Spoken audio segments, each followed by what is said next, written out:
Welcome everyone to Los Hijos del Rol, to this very special episode of A Story Always, in which we will have the pleasure of interviewing Timothy Kleinert, the author of The Mountain Witch, the cool classic indie RPG that is currently on Kickstarter for a second edition or a new edition, and that is doing really well. So thanks a lot, Timothy, for being here.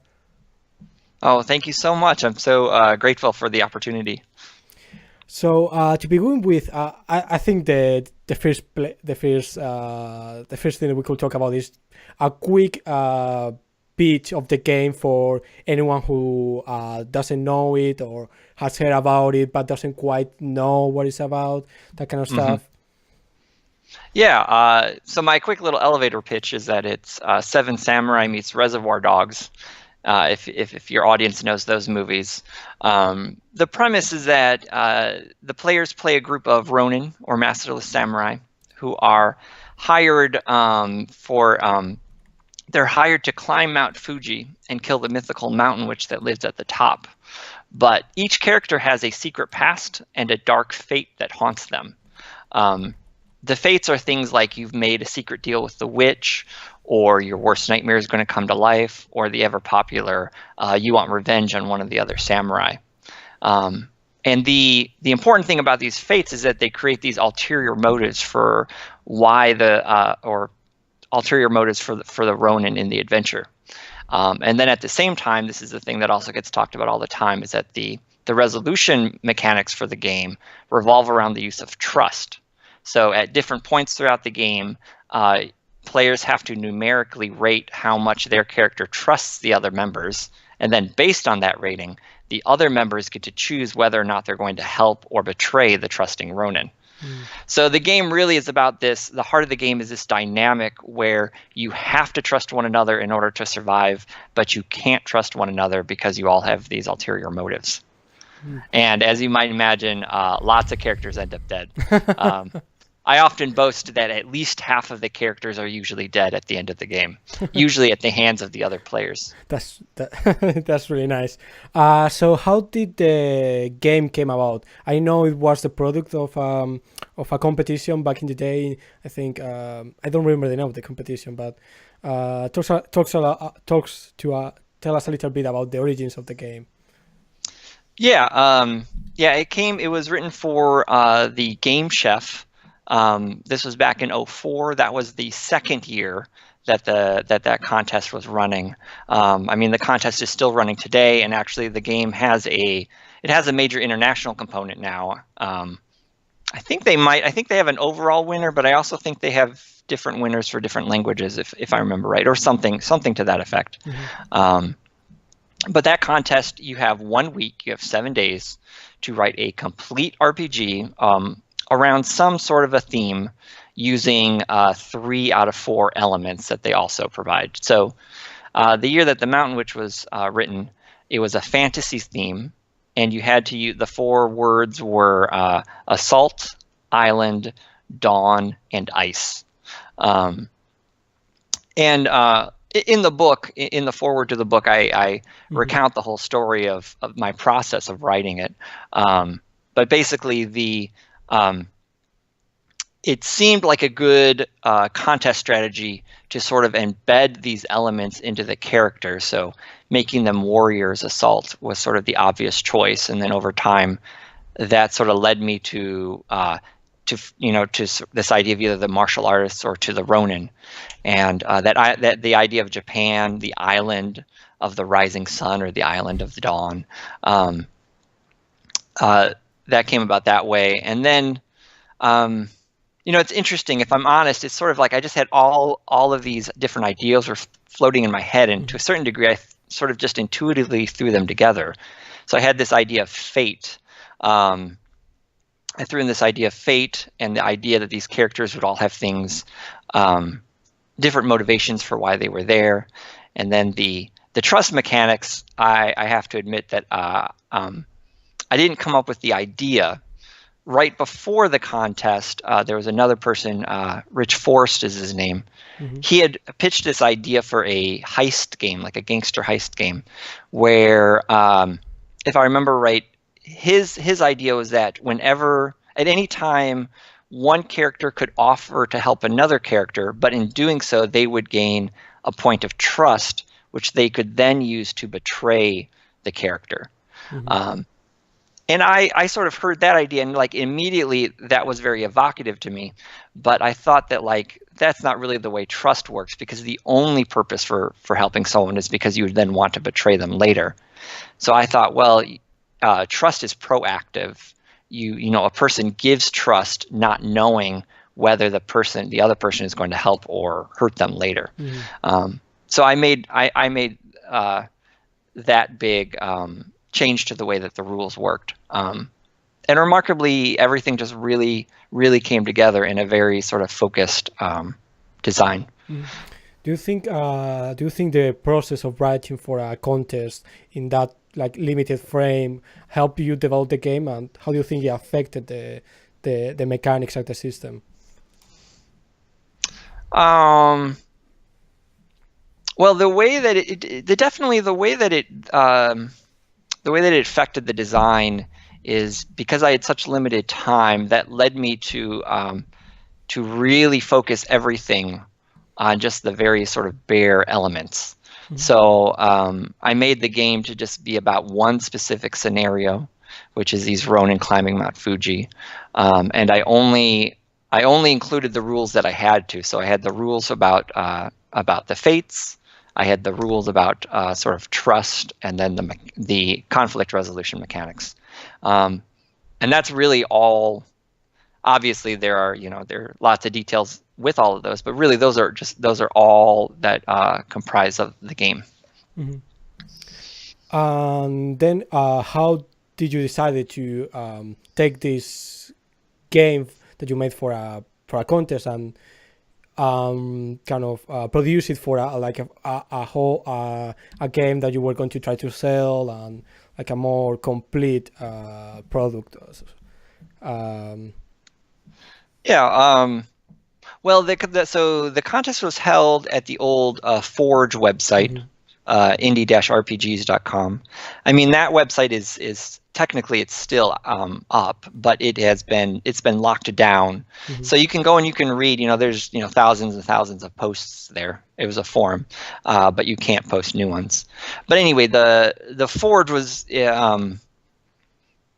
sort of, well, I don't want to say it was the birthplace of the modern indie RPG movement, but definitely the Forge was all focused on independent publishing. So partly that was just the culture of that website, was that everyone was kind of working on games that they would then publish in one form or another. Certainly that's what sort of had brought me to the Forge in the first place. I had earlier, around the year 2000, I had developed this Homebrew Fantasy. We would call it a fantasy heartbreaker. It was basically Dungeons and Dragons, but better. I had we had a dozen or 15 races, and we had 10 or 15 different classes, and every class had their own skill progression. It was just basically like a monstrosity of a game. But we had fun. I mean, the funnest part of the game in retrospect was that me and my friends created this game basically as we played. So we were constantly tweaking the rules and adding new stuff. It'd be cool if there would be a way to sort of package that experience, because that experience definitely is very fun. But definitely sort of the end product that we came up with really wasn't a great game. Or not really. I should say it's not something that I would be able to sell. But that is something all throughout, when we were making this game, we always talked about trying to publish it, so at one point I started to investigate what that would entail, and, eventually that led me to the Forge. So going back to the Mountain Witch, that is something that was sort of on my mind. Both the idea of self-publishing was why I went to that website in the first place, and then that was also just sort of the culture. But honestly, too, another big reason, the game So the Mountain Witch did not win that contest. Mm-hmm. It didn't even rank in the top 3, so it didn't even make that sort of upper tier of games. But upon after the contest, the game really received a ton of attention. Mm-hmm. Ron Edwards, who wrote Sorcerer, you know him obviously, and This whole pile of is him. Yeah. Yeah. So he actually pretty immediately grabbed the game and like ran a playtest for it at the university he was teaching at. And he really encouraged me to develop it more, or to develop it for publishing. And honestly, if I had not received that attention from him, I don't know if I would have pursued publishing. So that's definitely something that I have to thank him for. But anyway, but after he sort of brought it up for further discussion, a lot of other people sort of jumped in, and just a lot of people after the after the contest, a lot of people showed a lot of interest in it. So that was a big encouragement too. What did the process of taking the game as it was for the contest and then turning it into a finished book entailed? Was there like mechanics improvements, or was more like text improvement, or was just the whole figuring out how to publish this thing the hardest part? Well, so the game probably game was probably about, I don't know, 80 or 90% completed, or I should say mechanically speaking. The game was 80 or 90% completed just in that first week of the contest. I feel like, I'm trying to remember what the tweaks were. I had another fate that I think was like, you will betray a friend or something, which I was told, your people are probably going to betray each other anyway, so that doesn't make a good fate. And I believe, I don't remember if it was Ron or if it was someone else, they suggested the fate for Desperately in Love. So, well, real quick for your audience, the book has 6 fates, and that you can get. So you have, like I mentioned, you've made a secret deal with the witch. Your worst fear will come to life. You want revenge. But then there's also a past allegiance, will call to collect an old favor. You're there. It's called true motives. You're there for some other reason than to kill the witch. And then lastly, it's your character is desperately in love with an NPC. Well, technically that could be with a PC as well.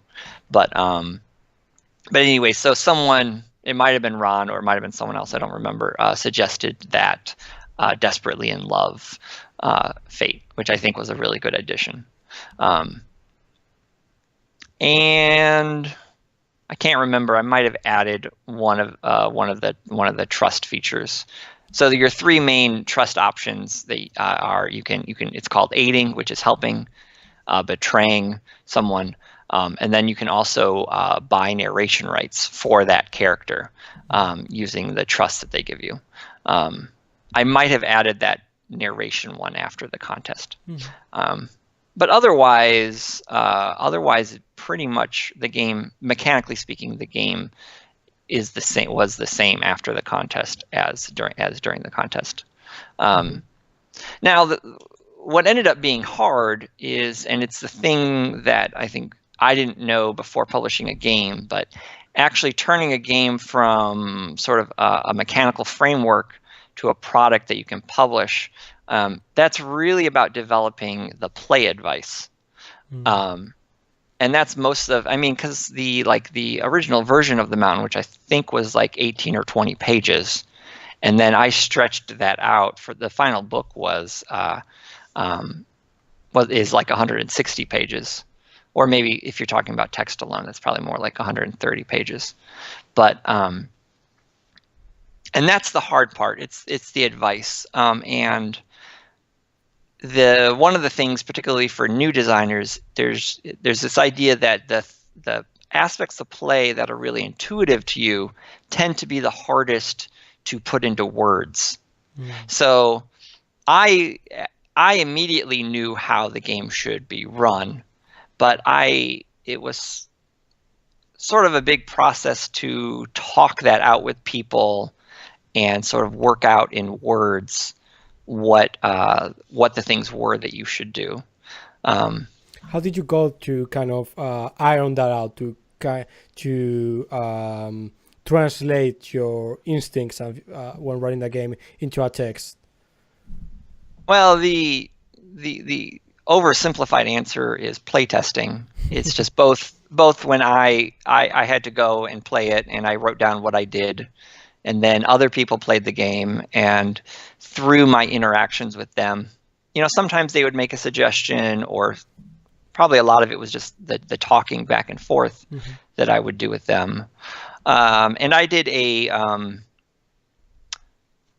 play test with Ron Edwards and his group of people. Actually, following that, I mean, me and Ron became really good friends, and actually for whatever the next year and a half or so, I joined his play group, and we played every week. But anyway, so that play test was really informative, that I did with him. Now I will admit though, so the Mountain Witch got a lot of play testing. It was a solid. Well, the contest was in April of 2004, and then I published it. I came out with it it was at Gen Con 2005. I'm trying to remember, is Gen Con in August or is it in July? Whenever that is. So it was like, it was like in the midsummer. So there was over a year between that time, and quite a lot of people played the beta playtest version of the game. But admittedly, it was all people who came from the Forge. And so we shared the same sort of play culture, and I think both because of discussions that we had at the Forge, and also just because it's sort of we all shared a common experience of different games, they could all tell what I was trying to say, even when I didn't say it very well. So the playtest went very well. I don't remember. There might have been minor issues, but pretty much everyone had fun and everyone had a good time. And then it really wasn't until after the book got published and the game spread out beyond that sort of immediate circle of people that I knew. That's when some of the bigger, not really, I don't want to say big issues, because the game is, people still had tons and tons of fun. But some of the issues with my explanations, that's when those came out. And so I ended up having to do a ton more sort of back and forth talking with people after the book had come out. So coming back a little to the game itself, you mentioned a little bit of this before, but what would you say are the big themes, or kind of what Vincent Baker would call "What are you playing to find out" in this game? Well, the game. The themes, you are, what's a good way to answer that question? Like I said, the game revolves around this dynamic of you have to trust people, though you can't trust people. Sometimes I do say, in one sense, the game is also about honor, even though I never actually use the word, the word honor never actually appears in the book. But there is this idea of also, you can view the game as what it means to be honorable, particularly honorable in a situation that is very morally gray. Because being honorable doesn't necessarily mean that you continue with the mission.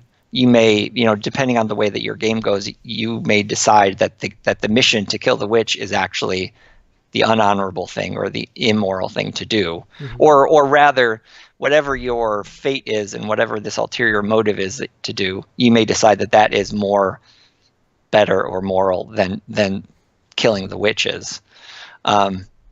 so the part of the game too, it really builds this idea of moral ambiguity as you play. It starts off seeming very simple. You're warriors and you have this mission, and the witch is this supposedly evil person. But part of what play is that the GM has to start playing up sort of the moral ambiguity of the witch and the situation you're in, because it's like, okay, you've been hired by the government, but the government has ostracized you. They've outcast you. They've made you these Ronin, and they don't give you hardly any rights at all, and yet they still expect you to come and do their dirty work for them. Like, is that fair? And then at the same time, you have the witch, and maybe he kills people, but the government kills people, and the witch is actually willing to welcome you into his fold. He's willing to give you anything that you want if you're willing to join him, and that's like more than what the government and society does. And so sort of in that process too, after your fate has been revealed, there's often sort of a process in exploring what that fate is. There's often a legitimization of the fate, or at least whatever. So, for example, like if you have the past allegiance fate, maybe it was that you were part of some sort of like ninja clan or something, and then that clan now is working for the witch.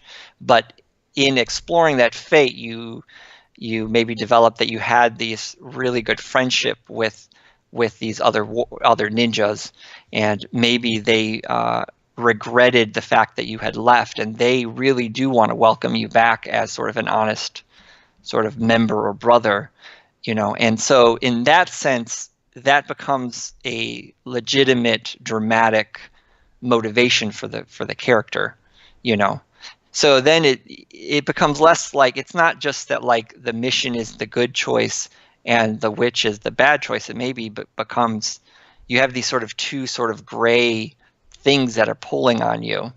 I forget where I was going with that, but yeah. So I think this reminds me a lot, and I think maybe they used. I think Ron and Vincent had this concept of the fruitful void, and this kind of thing that is present in the game but never like directly addressed. It's not the mechanics work into it, and I think probably they used the Mountain Witch and Honor as an example of that. So the other big thing of the game is the dynamics among the characters and the relationships of trust and distrust. How do you see that those relationships playing into that honor theme? Well, so if you could kind of say that trust is a stand-in for honor, like when you are saying you trust a person, you could say that you're saying that person is honorable. That's sort of one way, if you're interpreting the game as being about honor. That's one way to think of it, that trust is a stand-in for honor. Or it's a way that you would express honor, because it's also honor. Like often you hear people talk about like their character is an honorable character, but it's sort of like honor is not something you can really claim for yourself. Honor is something really that other people give you. So other people have to sort of declare that they think you're an honorable person. So in that sense, trust works as well, because people give you that trust. So but otherwise it's and you're talking about the fruitful void, it's also sort of that question of what is honorable and what does honorable behavior mean. And so what you're doing is you're developing this situation, you're developing this sort of morally complex situation, and then the players have to decide in the middle of all that what they think is the better thing to do, or what is the honorable thing to do. And by being, I guess, in confrontation or in relation with these other people, that sense of honor develops always as a function of how the other characters see you, and how they Yeah. see you as you see them as well. Which is really Yep. interesting. I also want to say that for the spectators that are seeing us, if you have any questions for Timothy, feel free to ask them. Otherwise, so the game was released some time ago. Was 2005, right? Yeah. Original Yeah. release. That was in the original release. And you talk about, afterwards finding some things with the explanations that some small issues. Was that kind of like what made you decide to publish a second edition or a new edition? Yeah. Yeah. I knew fairly quickly that I probably needed to do some sort of an update. Probably within even a year or two, I knew I would need to do something. And really, it was probably in 2008 was probably somewhere around there was when I probably started talking about doing an update. Maybe if I had done it in 2008, it wouldn't have been a full-fledged second edition. It just probably would have been a couple of sections rewritten. But then, admittedly, my life ended up going through really sort of a sad time. Like I mentioned this in my Kickstarter video, but didn't go into much detail. But in 2008, the first thing that happened, really right after I'd started thinking about doing an update, my grandmother died, which ended up being, I guess, tougher than I thought it was going to be. And then I ended up going through this a really traumatic divorce, which that really, that took several years to really sort of work through all of that. And then even still, 3 years ago, then my mother ended up dying. So I just had this real sort of roller coaster of a life after that. So like I also mentioned in my Kickstarter video, it just at a certain point it just kind of became too much. And really, I don't remember exactly when I sold out of all my copies, but it probably wasn't probably like by 2008 or 2009, the book had run out of print. And at least in the beginning, I sort of thought there was a little bit of this. I wanted to do a revision and thought I could just do something real quick and do the revision and then reprint it. But then because all of that stuff happened, I ended up, I ended up just letting it go. What after this time you end up kind of, I imagine, changing more things. What are the main things that are going to change in this new edition? Oh yeah.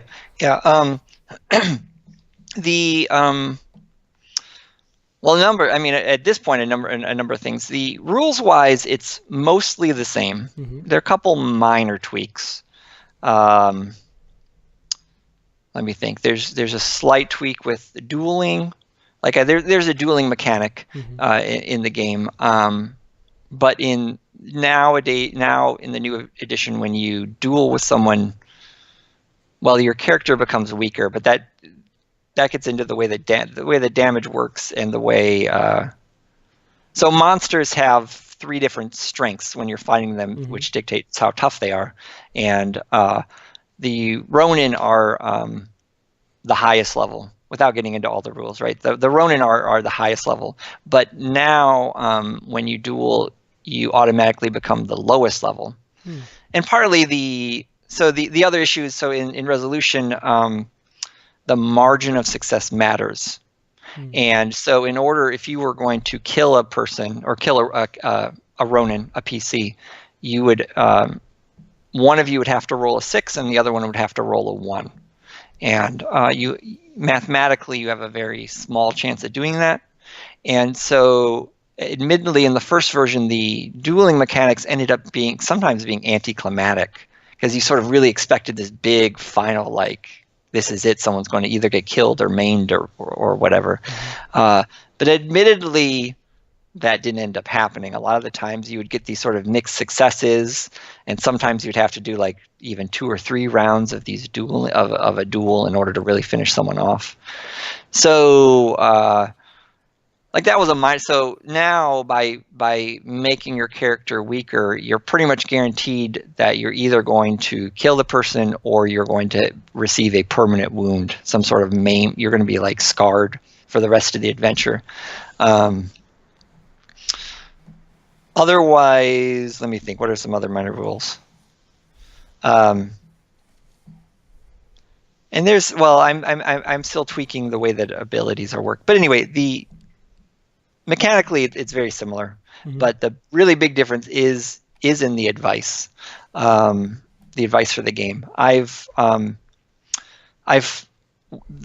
of the big things is that I try to focus on the way the game is actually played. Like writing it in the first edition, I had sort of this idealistic vision of the way that I wanted people to play. But of course, then when you get out into the world, people don't play the way that you think they're going to play. But now I've rewritten the book to reflect the way that I know people play the game. And then the other thing is I've formally introduced optional rules like that were basically house rules that different players of the game that had become pretty standard in different groups. So depending on a player's experience, people who are coming back, those rules may feel new or they may feel completely the same as they did before. And then another big thing is just, so much time has passed now. It's been 14 years since the game was first designed, that the average person in the indie RPG scene has a very different experience, like background, compared to what they did back then. So I had to rewrite the book to sort of reflect the way that people think about games and the kinds of experiences that the average reader probably has today compared to 14 years ago. And how does that look? What does that mean?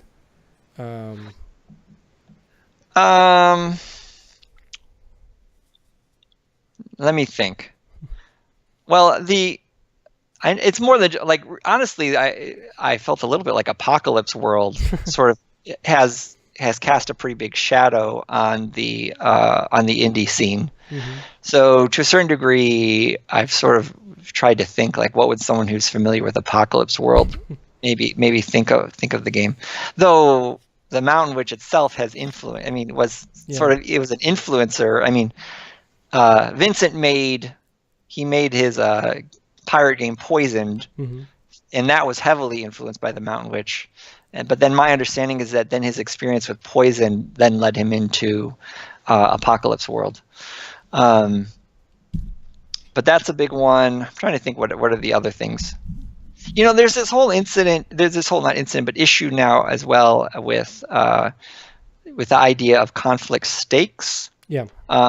So for your readers or audience, I mean, in the past we would talk a lot about this idea of conflict resolution versus task resolution, and with conflict resolution, the stereotypical format would be that the players would declare their stakes. They would declare what the goal of their characters were, and then you would roll the dice, and whoever won their goal would happen. And but around, and that is a very functional system, but around, I'm trying to think, 06 or 07 and later, but a number of games came out that did not explain stakes very well, and then that led to a lot of I'll just say not great play experiences. And so they're around, I don't know when, they're developed this backlash against the idea of stakes in a conflict system. And even there's sometimes you even hear a backlash against the idea of separating conflict resolution from this idea of task resolution. So task resolution, the idea there would be that you are revolving actions. So you state an action, and then you roll the dice to decide if that action happens. Whereas conflict resolution is more, you're stating what your goal is. And then after you've decided whether or not the goal is successful, then you can narrate how that goal happens in a variety of different ways.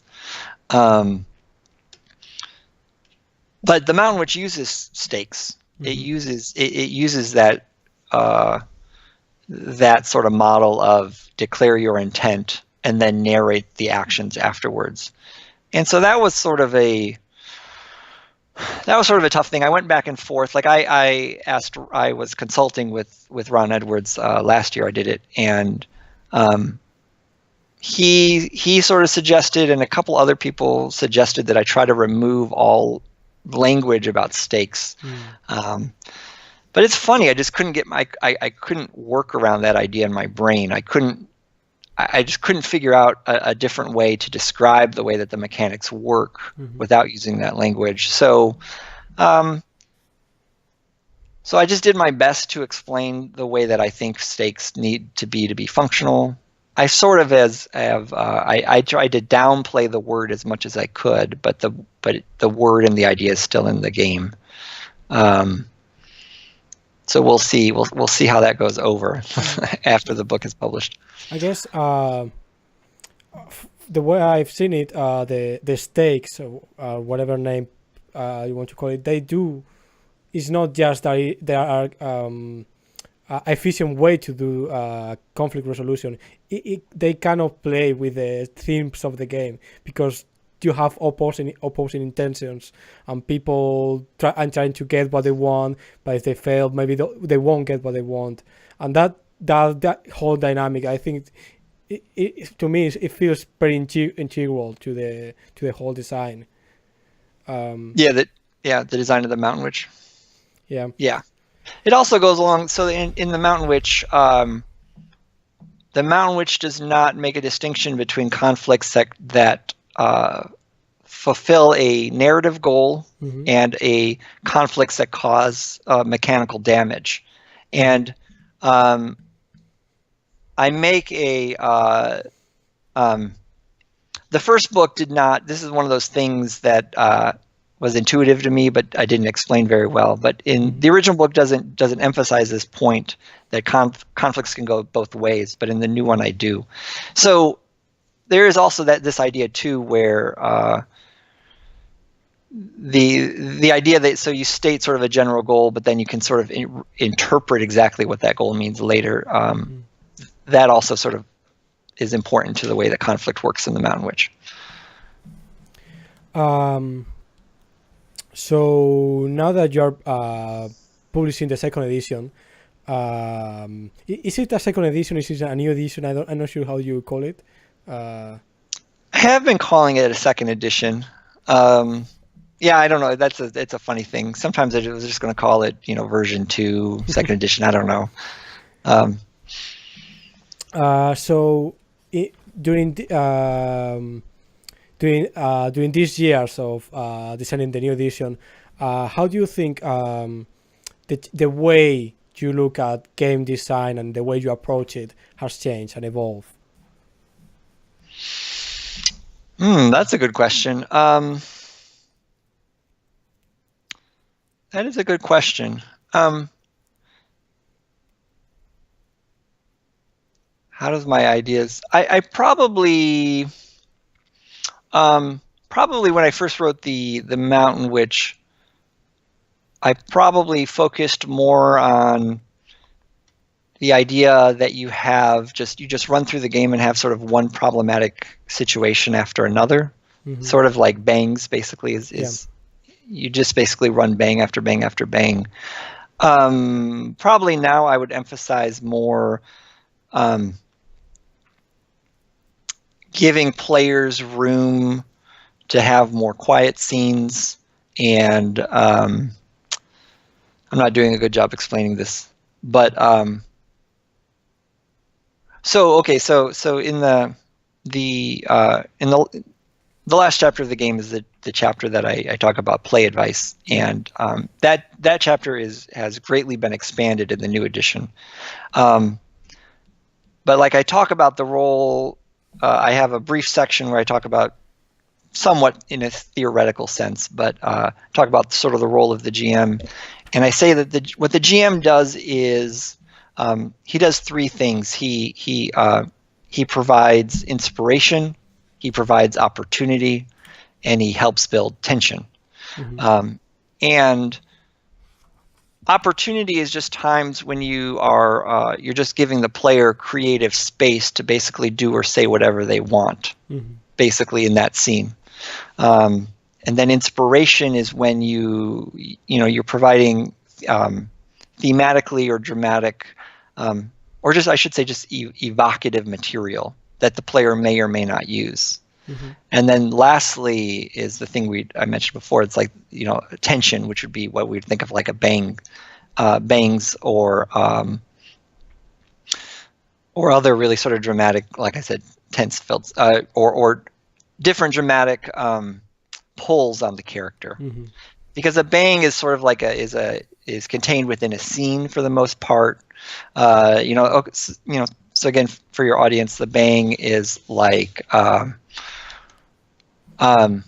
It's the kind of situation where I'm trying to think the way that Ron would explain. Ron would use like there's a scene in Spider-Man, where the Green Goblin, I forget what it is, but he shoots something, like he shoots a billboard or something, and it's going to fall. And Spider-Man in that moment has to choose: is he going to save Mary Jane, or is he going to like save some bystander? And the idea is that like, this is what's happening. You have to choose. What is it? And so a bang in that sense, they're contained within a scene, but also throughout play in the Mountain Witch and other games, the GM can also just create different dramatic pulls. So like in one scene in the Mountain Witch, a GM might emphasize the goodness that's inherent to the mission, but then in the next scene might then emphasize, he might bring in some characters to try to tempt them away from the mission and talk about all the good things that the Mountain Witch could do for them. So doing that, sort of creating those different things that pull, that's also a form of tension. But I think, but so I bring that up. Those three different things, they're much more. It's much more about being a facilitator. The GM is much more about being a facilitator, and much more about just providing, letting the players do what they want to do, and just providing them sort of the fodder to do the things that they want to do, or the inspiration. And that's probably more different than when I wrote the original book, or maybe it's more developed. I probably wouldn't have disagreed with much of that when I had written the original book, but definitely over the years, those ideas have developed more. Cool. So another thing that is really cool about this new edition is the addition of new material by different authors that has been unlocked by the stretch goals. Can you tell us a little bit about what content are we getting? What authors can we look for in the new edition? Yeah. I have three things inside the book. There's going to be two mini chapters. One of them, Kira McGran. She is writing a chapter on role-playing the outsider in feudal Japan, with an emphasis on gender and sexuality. That's a topic I hint at it in the original book, but really I've actually seen that come up quite a bit in play, and certainly the idea of sort of either the female Ronin or the female warrior, that sort of outcast person, that's ripe for exploration in the Mountain Witch.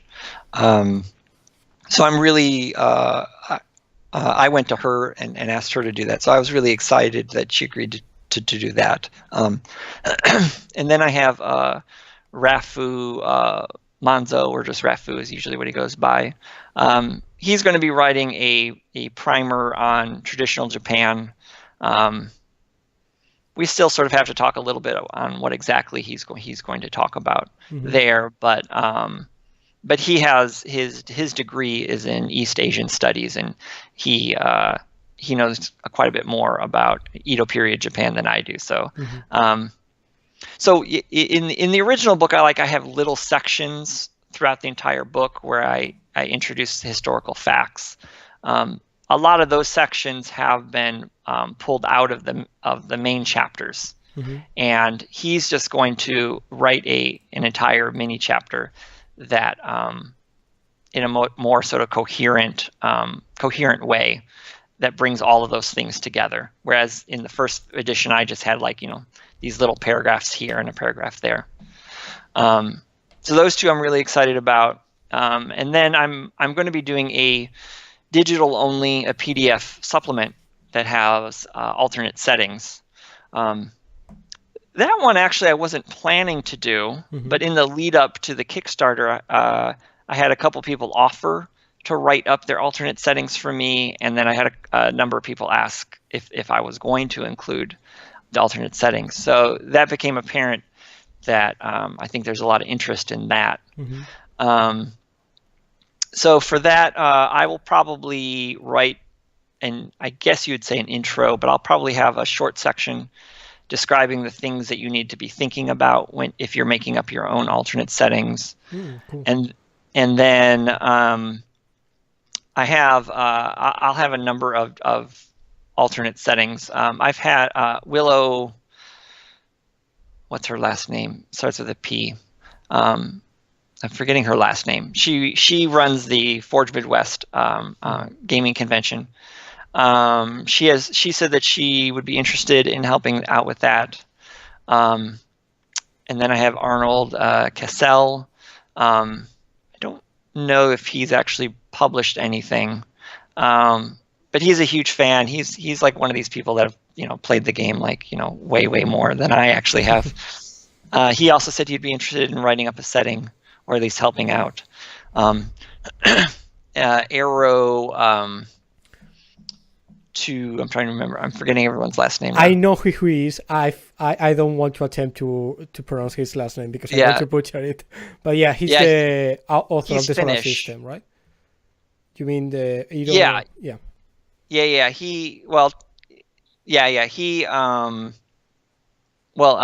Clinton Nixon. He wrote the original game Shadow of Yesterday, and then Arrow completed it into. He turned it into sort of a generic system, and really he expanded on it much more than Clinton did. Arrow actually also did a finished version of the Mountain Witch, and he added a lot of commentary and advice for his audience. Actually, I should contact him to see if he'd be interested in redoing that for the second edition. And he also wrote a hack of the Mountain Witch called Zombie Cinema. Oh, yeah. I mean, that was a pretty deep hack. I mean, that was definitely like its own game, but it's obviously very inspired by the Mountain Witch. And really, Arrow is one of these guys. I've always been impressed with his understanding of the game and his ability to articulate the certain principles or game advice. Like often he can do it much better than I can. But he also said that he would write up. He did like a Castlevania hack of the game, and he said that he'd be willing to write that up for it as well. But also too, I just added a couple days ago. I added there's a new reward tier, a limited tier, where people can pitch a setting idea or a game hack if they would rather do that. If someone really wants me to write up like a GM-less version or I don't know, something like that. But so depending on whether or not people pick that option. They will come after the campaign is over. They can come and we'll have some sort of discussion with me and one of my collaborators, and we will sort of hash out all the details, and then we will develop that setting for the supplement. Are you a little bit afraid of putting that kind of decision power into the players or into the hands of of people? Yes, I want you to make this game, but using the D20 system, something like that. That would be interesting. I'm not. I really appreciate the sort of community that has developed around the game. I mean, that's really sort of a humbling thing. It makes me feel. I've often felt. I feel indebted to the community. Certainly, that's why I'm successful. But it just, like I said, it's just a very humbling thing when that. So to a certain degree, I want to sort of emphasize that, or to let that component come out in the Kickstarter by inviting all of these other people to come in and contribute their own sort of ideas, or at least their own writing. So that really isn't, it really isn't something that I'm afraid of. I guess it makes sense, because the Mountain Witch, as you've told us, kind of was developing this communitarian environment in the forge, in the contest, in the playtesting over the years. And the community is what really has kept it alive all over these years. So I think it's really cool to kind of reflect that and give the opportunity for the community to say, this is what I would love to see that happen. Yeah, totally. So what would you say is the thing that you are most excited about with this new edition? Kind of. The thing I'm most excited about. I don't know if I can say something that I'm most excited about. I mean, it's just it's like I said, I started talking about doing a revision, a solid 10 years ago, and it's such a relief to finally have that, have that, and to be able to get the game back into print. That's really probably the biggest thing. And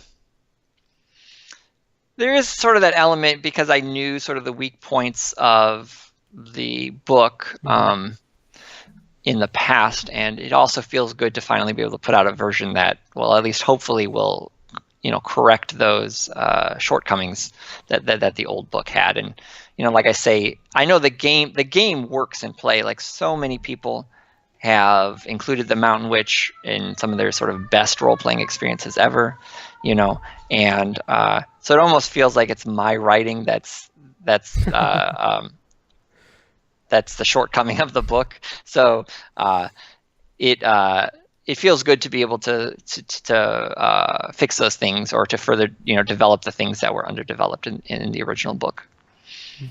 Kind of. Do you have any plans for future releases, future games, that anything on the horizon, or are you just focusing on this one and who knows what later? I do have another idea. I might even have two ideas. I'm going to get through. I got to get through the Mountain Witch first, which there's a solid 3 or 4 months more of work. After the Kickstarter's over, the book will have to go to editing, and then it'll go to layout. I'm thinking right now that the alternate setting supplement might get pushed back after the main book. So even after the main book is out, then I'll probably switch over to working on this supplement. But all of that, those things, that's a solid, like I said, 3 months, if not 4 months worth of work. But after that, I have a game idea. Now, I don't have, this is still early, and I don't have like a quick little, summary, but it is it's kind of 2 games in one I have right now. It started off as I wanted a game that emulated the narrative elements of Final Fantasy. And really, this was an idea I had not long after the Mountain Witch. So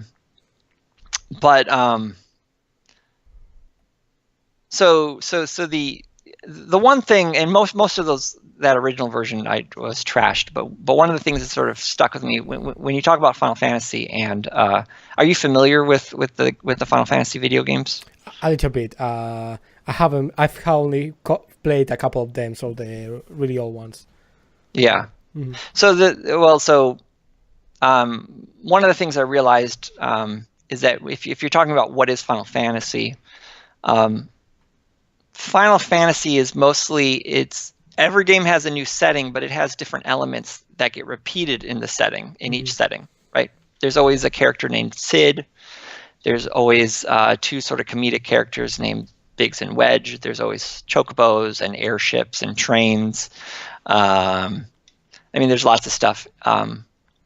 So the one thing I realized was that's what Final Fantasy means, or that's what the setting is. And another way to think about that is that these elements, these characters and images and everything, these are symbols that get repeated. So you have this brand new setting, but they have sort of a shared set of symbols. And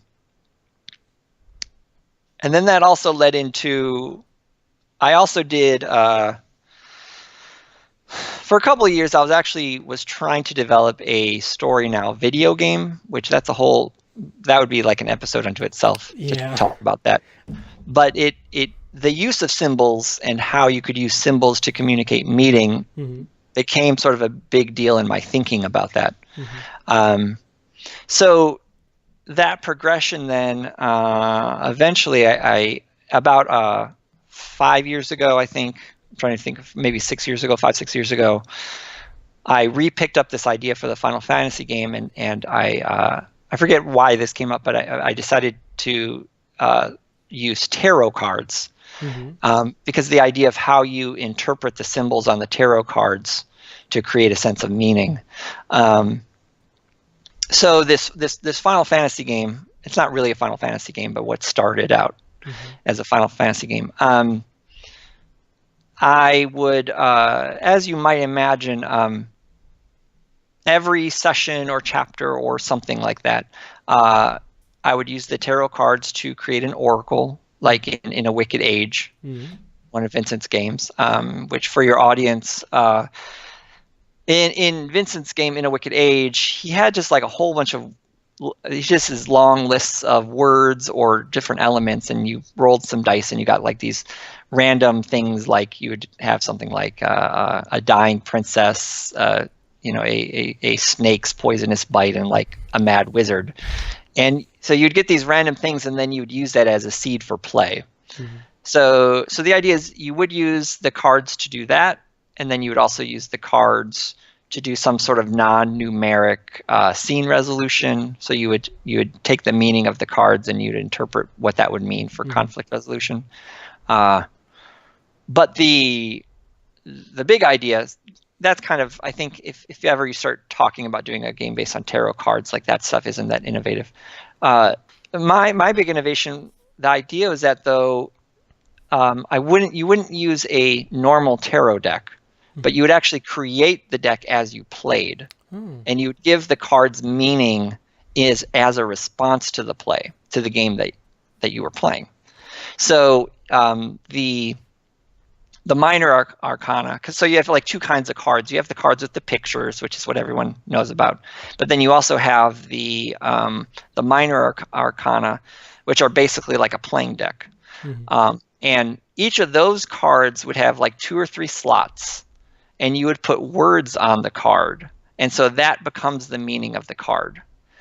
So like the simple example I give is that if you had a card that says like moon, wolf, and blood, well, that's like the werewolf card,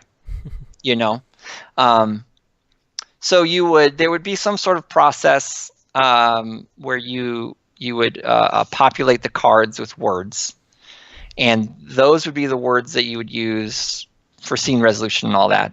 But then as a response to the scene, you would then change the words on the cards. You'd either add words, or maybe you'd swap them around. Or you'd do something like that. It's not developed all the way. So, but the idea is that as you played, the meaning of the cards would take on meaning as a response to what you've already done. And that meaning will come up in play. Kind of will be interpreted in play as they come up, and it will be present, just like the symbols in Final Fantasy, those symbols that continue being there and are reinterpreted and acquire new meaning as you play, which is really cool. Yeah, so and then the major arcana would be if you're talking about a Final Fantasy game, those would be the things where the cards that would have like a train and a chocobo. Those things wouldn't have words the same way. So then you'd have sort of a mix between these sort of preset elements on the major arcana and then the cards that you create meaning for. But then but at a certain point in developing the game, I got really into Lovecraftian horror, and I started noticing some of the thematic or psychological or emotional similarities between fantasy and horror. Mm-hmm. So at a certain point, I got really into this idea of making this game a Lovecraftian horror game, which would mostly work the same, but I also came up with the idea there that you would, depending on whether the card was dealt right side up or upside down, if it got dealt upside down, you would then have to pervert one of the words or twist it. But you would take the word on the card and you would make it horrific. So the idea would be, and that would happen according to the suit, because you have, I'm trying to remember, you have cups, swords, rods, and coins. Yeah. Those are the four. Yeah. So like cups, I believe you would twist it along the lines of sex. Swords, you would twist the word according to violence. I think coins, I said, was grotesque, something that's grotesque. And rods, if I'm remembering right, I'd said would be something along the lines of madness. Mm-hmm. So the idea there is that your cards would become more and more horrific the more that you played the game. So your setting, so presumably the setting that you played, if you would also, like, more and more of the horror, like Lovecraftian horror, would be revealed as you played. And also, I guess the taking symbols that matter for the characters and for the players that you created, and then perverting them over time, which is a really interesting concept. Yeah.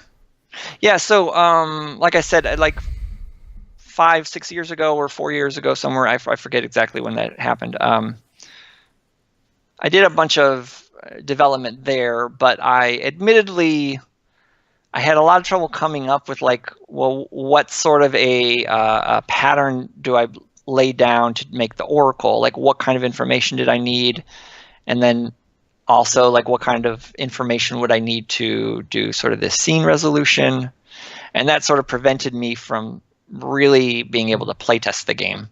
And other life stuff happened, so I eventually sort of put it on the back burner. But I really do want to develop that more. And my experience with Ron Consulting was a really positive one. So I sort of decided that when I'm done with the Mountain Witch stuff, I'm going to get him again to consult and help me, push this game more. Oh, that'd be really cool. The idea sounds really, really interesting, and it would be amazing to see those videos this time.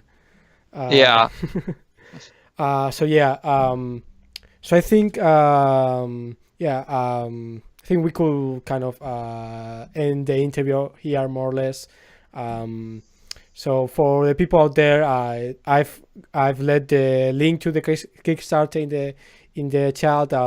I'll link it everywhere in the description and all that. So go take a look, support it if you are interested in Juvcan and all that. And also now you have another game to look up on the future, and I do as well.